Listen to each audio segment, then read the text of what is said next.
नमस्कार साथियों। बिहार औद्योगिक प्रशिक्षण संस्थान प्रतियोगी प्रवेश परीक्षा यानी कि आईटीआई कॉमन एडमिशन टेस्ट 2025 का आयोजन 9 जून 2025 को किया जाएगा।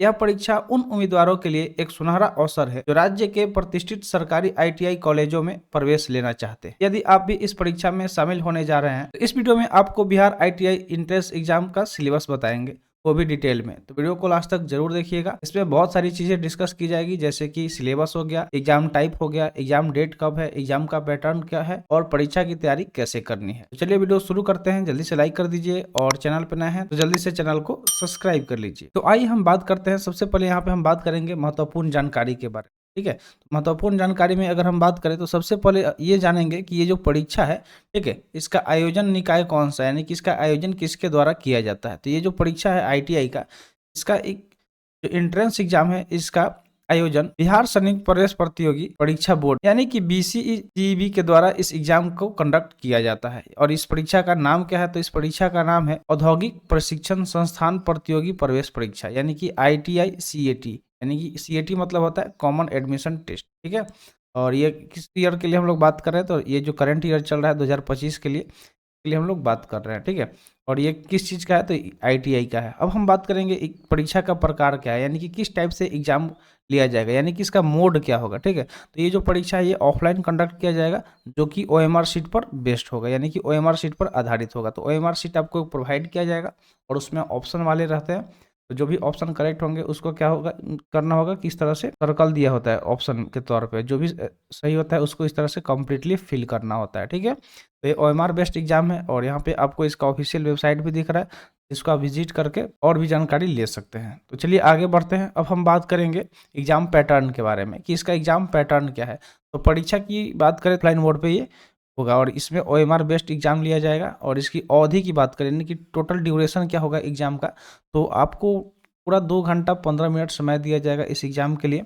इसमें अगर हम बात करें तो फुल मार्क्स कितने का होगा, तो ये 300 नंबर का एग्जाम कंडक्ट होता है। कितने का होता है, 300 नंबर का। और प्रत्येक सही उत्तर पर आपको 2 अंक मिलेंगे। ठीक है, कितने मिलेंगे, 2 अंक मिलेंगे। ठीक है, तो जो भी आंसर आप देंगे सही होगा अगर, तो आपको उसमें 2 नंबर मिलेगा। अब यहाँ पे बहुत सारे स्टूडेंट हैं जिनके मन में सवाल आता है कि सर क्या ये एग्जाम निगेटिव होता है, निगेटिव मार्किंग। तो वो नहीं, ये निगेटिव नहीं होता है। तो यहाँ पे एक प्लस पॉइंट है कि निगेटिव नहीं होता है। ठीक है, ये निगेटिव नहीं होता है, यानी कि यहाँ पे अगर आप चाहें तो जो एग्जाम मतलब जो क्वेश्चन नहीं आ रहा है तो वो भी वहाँ पे आप उसको अटेम्प्ट करके जरूर आइएगा। अगर वो सही हो जाता है तो वहाँ पे आपको नंबर मिल सकता है। गलत होगा तो कोई दिक्कत नहीं है, उससे आपको मतलब ये है कि आप कोई भी क्वेश्चन बिना अटेम्प्ट किए नहीं छोड़िएगा। जो पहले सही सही जो आपको आता होगा उसको सही से अटेम्प्ट कर लीजिएगा, उसके बाद जो नहीं आता है तो कोशिश कीजिएगा कि उसको बना के आए। ठीक है, अब हम बात करते हैं आगे। तो इसमें अगर हम विषय की बात करें, ठीक है, तो विषय में अगर हम देखें तो इसमें कौन कौन सा सब्जेक्ट पूछा जाएगा, तो गणित पूछा जाएगा, सामान्य विज्ञान पूछा जाएगा और सामान्य ज्ञान पूछा जाएगा। यहाँ पे देखिए इसमें प्रश्नों की संख्या हम लोग बात करें तो टोटल कितने प्रश्नों की संख्या होगी, 150, यानी कि टोटल नंबर ऑफ क्वेश्चन कितना होगा, 150 क्वेश्चन होंगे। ठीक है, और समय कितना मिलेगा, 2 घंटा 15 मिनट, जिसमें सारे क्वेश्चन को अटेम्प्ट करना है। और 150 पे आपको एक क्वेश्चन पे 2 नंबर मिल रहा है, यानी कि टोटल 300 नंबर का एग्जाम हो रहा है। तो ये चीज़ यहाँ से क्लियर हो गया। यहाँ पे हम लोग सब्जेक्ट की बात करें तो अब देखते हैं कि किस सब्जेक्ट से कितना संख्या पूछा जाएगा, प्रश्नों की कितनी संख्या होगी। तो गणित जो है यानी कि मैथ, इससे 50 क्वेश्चन पूछे जाएंगे। ठीक है, और ये टोटल कितने नंबर का होगा, 100 नंबर का। सेम तरीके से जनरल साइंस जो है यानी कि सामान्य विज्ञान, इससे भी 50 क्वेश्चन होंगे आपके एग्जाम में और इससे भी आपको 100 अंक मिल सकते हैं। ठीक है, और सामान्य ज्ञान की बात करें तो इसमें भी 50 क्वेश्चन होंगे जो कि 100 मार्क्स के होंगे। ठीक है, तो टोटल यहाँ पे कुल नंबर ऑफ क्वेश्चन कितने हो जाएंगे, 150, और टोटल नंबर ऑफ मार्क्स कितने हो जाएंगे, तो 300, यानी कि टोटल 300 अंक का ये एग्जाम कंडक्ट होगा। अब हम आगे बात करते हैं तो इसका जो सिलेबस है, ठीक है, उसको हम लोग विस्तार में जानेंगे कि किस सब्जेक्ट से किस किस टॉपिक से ज़्यादातर क्वेश्चन पूछा जाता है। तो अगर हम बात करें तो पहला जो है सामान्य ज्ञान, यानी कि जो जनरल नॉलेज। ठीक है, तो जनरल नॉलेज एक ऐसा टॉपिक है, ऐसा सब्जेक्ट है जो लगभग सारे जो भी गवर्नमेंट एग्जाम होता है उसमें पूछा ही। तो आइए अब हम इसमें बात करते हैं किस किस टॉपिक को पढ़ना है। तो यहाँ पे जो प्रसिद्ध पुस्तक है और लेखक, ठीक है, तो जो पुस्तक है और लेखक, उसके कौन लेखक है, टॉपिक को आप अच्छे से गहन अध्ययन करके जाइएगा, क्योंकि इससे कहीं से भी सवाल पूछा जाता है। उसके अलावा भारतीय सांसद जो पार्लियामेंट है, इस टॉपिक को पढ़ के जाइएगा। भूगोल आपको पढ़ना है, ठीक है, यानी कि जो ज्योग्राफी है उसको अच्छे से पढ़ना है। बायोलॉजी यानी कि प्राणी विज्ञान पढ़ना है। भारतीय इतिहास में आपको देख लेना है तीनों जो होता है, एंशिएंट, ठीक है, यानी कि प्राचीन, मध्यकालीन और मॉडर्न, ठीक है, इन तीनों को आपको पढ़ लेना है। इसके अलावा संस्कृति, परंपराएं और त्यौहार, ठीक है, सांस्कृतिक जो परंपराएं हैं और त्यौहार, यानी कि कौन सा त्यौहार कहाँ पे मनाया जाता है, ये भी सवाल पूछा जाता है। उसके अलावा स्पोर्ट जो टॉपिक है, खेल, तो इस तो ज़्यादातर क्वेश्चन करंट से पूछा जाता है, ठीक है, इसको भी आपको देखते रहना, ठीक है, इसको भी पढ़ लेना है। इसके अलावा सामान्य ज्ञान जो होता है, मतलब स्टैटिक जीके जिसको बोलते हैं, वो भी पढ़ना है।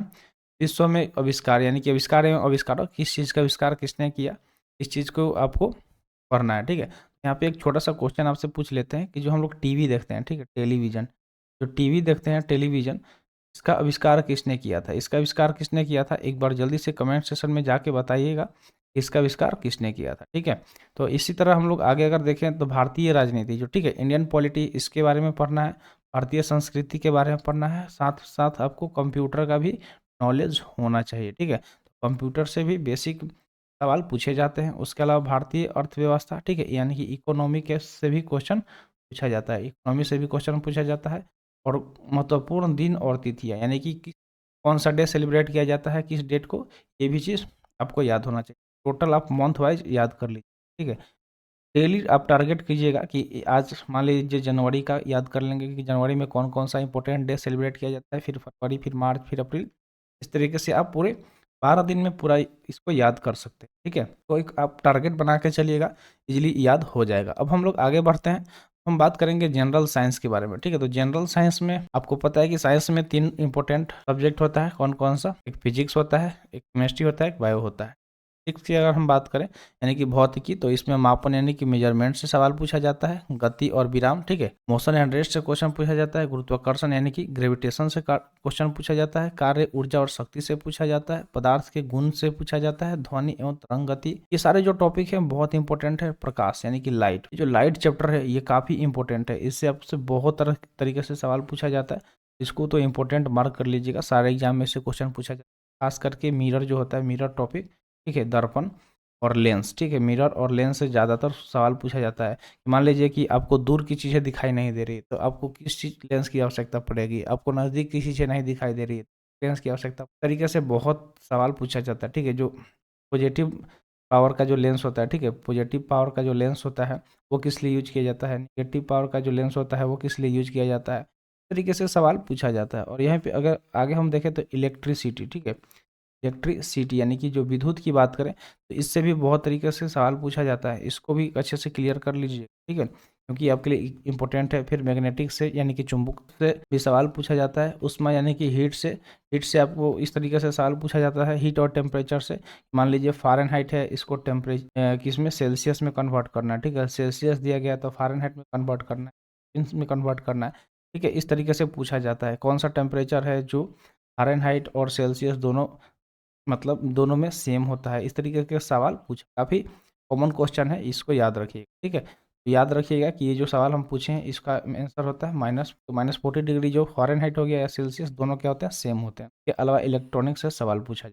ये सारे जो टॉपिक यहाँ पे देख रहे हैं ये फिजिक्स के टॉपिक हैं जो काफ़ी इंपॉर्टेंट है, जिससे आपके आने वाले एग्जाम में क्वेश्चन पूछा जाए। सिर्फ इसमें ही नहीं, अगर आप एसएससी वगैरह का भी तैयारी करते हैं तो वहाँ पे भी इस तरीके से सवाल पूछा जाता है। ये जो टॉपिक दिया गया है इससे बहुत तरीके का सवाल पूछा जाता है। अब हम बात करते हैं केमिस्ट्री यानी कि रसायन विज्ञान। तो केमिस्ट्री की अगर हम बात करें, इसमें देख लीजिए कौन कौन सा टॉपिक आपके लिए इंपॉर्टेंट है। मूलभूत रसायन हो गया, आवर्त सारणी, ठीक है, जो पीरियोडिक टेबल होता है वो तो याद रखना ही होता है हमें, तो उसको बढ़िया से देख लीजिएगा। उसके अलावा धातु और अधातु, मेटल और नॉन मेटल जो हो गया, के बारे में भी बहुत तरीके का सवाल पूछा जाता है। जैसे कि आपसे पूछ लिया जाता है लिक्विड फॉर्म में कौन सा मेटल पाया जाता है, लिक्विड फॉर्म में कौन सा मेटल पाया जाता है, वो भी याद रखना है, ठीक है। उसके अलावा अगर हम आगे देखें तो रिडॉक्स रिएक्शन होता है यानी कि रिडॉक्स अभिक्रिया, इससे सवाल पूछा जाता है। रेडियो एक्टिविटी यानी कि रेडियोधर्मिता से सवाल पूछा जाता है। मोल संकलन, समतुल्य भार, परमाणु संरचना, पदार्थ हैं उनके गुण, रासायनिक अभिक्रिया, रासायनिक बंधन, ईंधन, कार्बनिक रसायन, विलयन, दैनिक जीवन में रसायन, ठीक है, यानी कि जो हम डेली लाइफ में हमारा केमिस्ट्री का क्या यूज है ये भी आपसे पूछा। ये सारे काफ़ी इंपॉर्टेंट टॉपिक हैं, से अलग अलग एग्जाम में भी सवाल पूछे जाते हैं। ये नहीं कि सिर्फ आप आईटीआई में ही इस ज़्यादा सवाल पूछा जाता है। तो एग्ज़ाम उठा कर देख लीजिए, चाहे एग्ज़ाम ये हो, ठीक है, चाहे एयरफोर्स का एग्ज़ाम हो, इन सब में इससे बहुत तरीके का सवाल पूछा जाए। तो अगर आप आईटीआई कर रहे हैं और साथ में चाह रहे हैं कि एयरफोर्स का भी तैयारी हम कर रहे हैं, अग्निवीर है, तो उसमें भी इन सब टॉपिकों से सवाल अच्छे लेवल का पूछा जाता है। तो केमिस्ट्री का सारे टॉपिक हम आपने देख लिया। अब चलिए हम बढ़ते हैं आगे। अब हम लोग बात करेंगे गणित यानी कि मैथमेटिक्स के बारे में, कि मैथमेटिक्स से कौन कौन से टॉपिक से ज़्यादातर सवाल पूछे जाते हैं।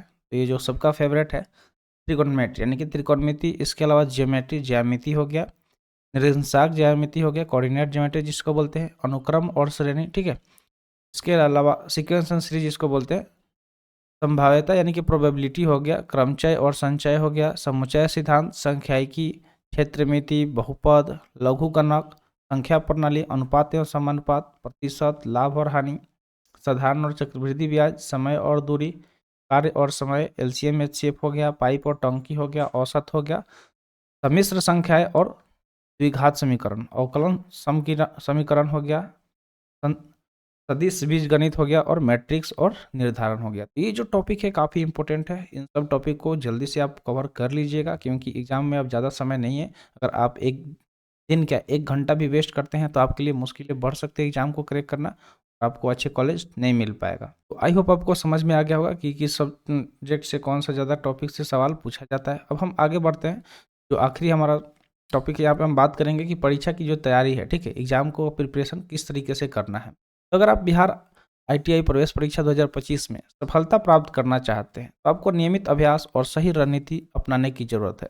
यहाँ पे कुछ महत्वपूर्ण सुझाव दिए गए हैं जिसको फॉलो करके आप एग्जाम की तैयारी अच्छे से कर सकते हैं। जैसे कि अगर हम पहले की सबसे पहला देखें, यहाँ पे दिए गया समय प्रबंधन करें। जो टाइम मैनेजमेंट है, किसी भी चीज़ को फिनिश करने के लिए, ख़त्म करने के लिए सही तरीके से आपको टाइम मैनेजमेंट जरूरी है। टाइम मैनेजमेंट आना चाहिए। तो परीक्षा के प्रत्येक विषय के लिए एक निश्चित समय निर्धारित करें, ठीक है, और नियमित अध्ययन करें। तो समय को निर्धारित कर लें, आप देख लें, आज से एक कैलेंडर टाइप का बना लें अपना, कि हाँ मेरा इस दिन एग्जाम है, कितना दिन बचा है, डेली कितना कितना टॉपिक हमें कवर करना है, और कौन सा हमारा वीक पॉइंट है उस पर ज़्यादा टाइम देना है, ठीक है। जो आपको आता है उसमें ज़्यादा समय नहीं गंवाना है, जो नहीं आता है उस पर भी थोड़ा सा ध्यान देना है, ठीक है। तो इस तरीके से आप टाइम मैनेज करिए। उसके अलावा अगर हम दूसरे पॉइंट की बात करें तो पिछले वर्षों के प्रश्न पत्र हल करें। तो जैसे ही आप थोड़ा सा पढ़ लेते हैं अपना जो भी सिलेबस है, उसके बाद लगातार आपको क्या करना है कि जो प्रीवियस ईयर क्वेश्चन है उसको सॉल्व करना है।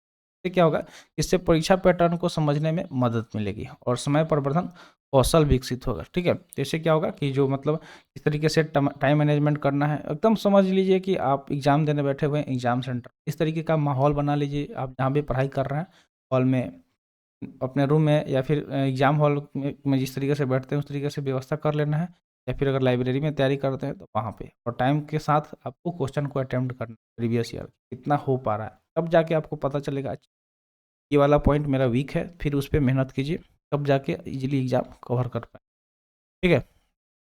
नियमित अगर हम बात करें तो नियमित अभ्यास करना है, गणित और विज्ञान विषयों पर विशेष ध्यान दें। तो जो मैथ है, ठीक है, मैथ ऐसा सब्जेक्ट है कि अगर इसका प्रैक्टिस छोड़ दिया जाए, मैथ्स में जो प्रैक्टिस छोड़ने के बाद क्या होता है कि ये हमारे हाथ से निकल जाता है, ठीक है। तो मैथ का regular base, daily wise practice करना है, क्योंकि ये अधिक अंक स्कोर करने में सहायक होते हैं, ठीक है। जो साइंस और मैथ है दोनों पे फोकस ज़्यादा करना है, क्योंकि जनरल नॉलेज तो है वो समझ लीजिए समुंदर है, ठीक है, अभी याद करेंगे भूल नहीं जाएंगे, लेकिन मैथ का प्रैक्टिस करेंगे तो ये हमें अच्छा स्कोर दिलाने में मदद करे। इसके अलावा मॉक टेस्ट दें, ठीक है, तो प्रीवियस ईयर क्वेश्चन सॉल्व करें, डेली अब प्रैक्टिस करें, ठीक है। उसके अलावा मॉक टेस्ट दें, तो ऑनलाइन या ऑफलाइन मॉक टेस्ट देकर अपनी तैयारी को और लास्ट में जो है करंट अफेयर्स, ठीक है। तो करंट अफेयर्स की बात करें तो सामान्य ज्ञान खंड में अच्छे अंक प्राप्त करने के लिए समाचार पत्र और मासिक पत्रिकाओं का अध्ययन करें। जो भी कुछ नहीं है, डेली आप 1 घंटा करंट अफेयर्स, ठीक है, डेली 1 घंटा करंट अफेयर्स को दीजिए। बहुत सारे टीचर हैं